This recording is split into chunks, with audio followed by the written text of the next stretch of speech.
Hello बच्चों, good morning. आज मैं आपके लिए लेके आई हूँ हिंदी व्याकरण से संधि। तो आज हम संधि के बारे में बात करेंगे। सबसे पहले चलिए हम जानते हैं संधि की परिभाषा। संधि का शाब्दिक अर्थ होता है मेल या जोड़। अतः दो निकटवर्ती वर्णों के संयोग से जो मिलकर परिवर्तन होता है उसे संधि कहते हैं। जैसे उदाहरण के लिए सूर्य प्लस उदय बराबर सूर्योदय। यहाँ पर आ प्लस उ मिलकर बने हैं ओ।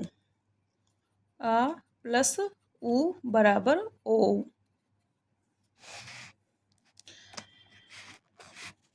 जैसे नर प्लस ईस, नरेश। यहाँ पर आ प्लस ई मिलकर बने हैं ए। उसी प्रकार संधि के तीन भेद होते हैं। संधि तीन प्रकार की होती है। पहला है स्वर संधि, दूसरा व्यंजन संधि, तीसरा विसर्ग संधि। अब स्वर संधि के 5 भेद होते हैं। स्वर संधि 5 प्रकार की होती है। तो सबसे पहले हम जानते हैं स्वर संधि की परिभाषा। जब स्वर के साथ स्वर का मेल होता है तब जो परिवर्तन होता है उसे स्वर संधि कहते हैं। हमारे हिंदी में 11 स्वर होते हैं, लेकिन स्वर संधि में सिर्फ और सिर्फ स्वर के साथ स्वर ही आएगा तभी स्वर संधि बनेगी। जैसे विद्या प्लस आलय बराबर विद्यालय। जैसे आ प्लस आ बराबर आ। गुरु प्लस उपदेश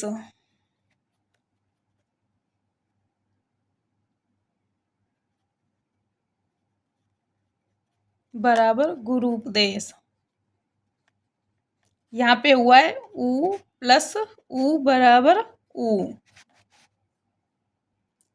अब स्वर संधि होती है 5 प्रकार की। तो 5 प्रकार में से इसका पहला प्रकार है दीर्घ संधि। यदि दो सजातीय स्वर आपस में आसपास आए तो दोनों के मेल से सजातीय दीर्घ संधि हो जाती है। सजातीय मतलब एक जैसे स्वर आसपास आए तो सजातीय दीर्घ स्वर हो जाता है। उदाहरण अन्य प्लस अन्य बराबर अन्य अन्य। सूर्य प्लस अस्त सूर्यास्त। इसका दूसरा है गुण संधि। जब आ प्लस आ के साथ ई हो तो ए बनता है। जब आ के साथ उ हो तो ओ बनता है। मतलब जब एक छोटा शब्द और एक बड़ा मिलता है फिर उसका जो बड़ा बनता है उसे गुण संधि कहते हैं। उदाहरण जैसे देव प्लस इंद्र देवेंद्र। गुण प्लस गण प्लस ईश गणेश। इसका तीसरा है वृद्धि संधि। जब आ के साथ ए हो तो ए बनता है और जब आ के साथ औ हो तो औ बनता है। उदाहरण सदा प्लस एव सदैव, महा प्लस ओज महोज। इसका चौथा प्रकार है यण संधि। जब ई के साथ में कोई अन्य स्वर हो तो यह बन जाता है और जब उ के साथ में कोई अन्य स्वर हो तो वह बन जाता है। जैसे इति प्लस आदि इत्यादि। परि प्लस आवरण पर्यावरण।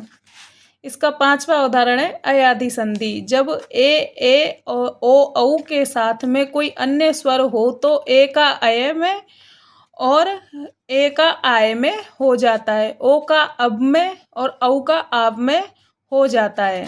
जैसे ने प्लस अन नयन, भो प्लस अन भवन, नो प्लस एक नाविक।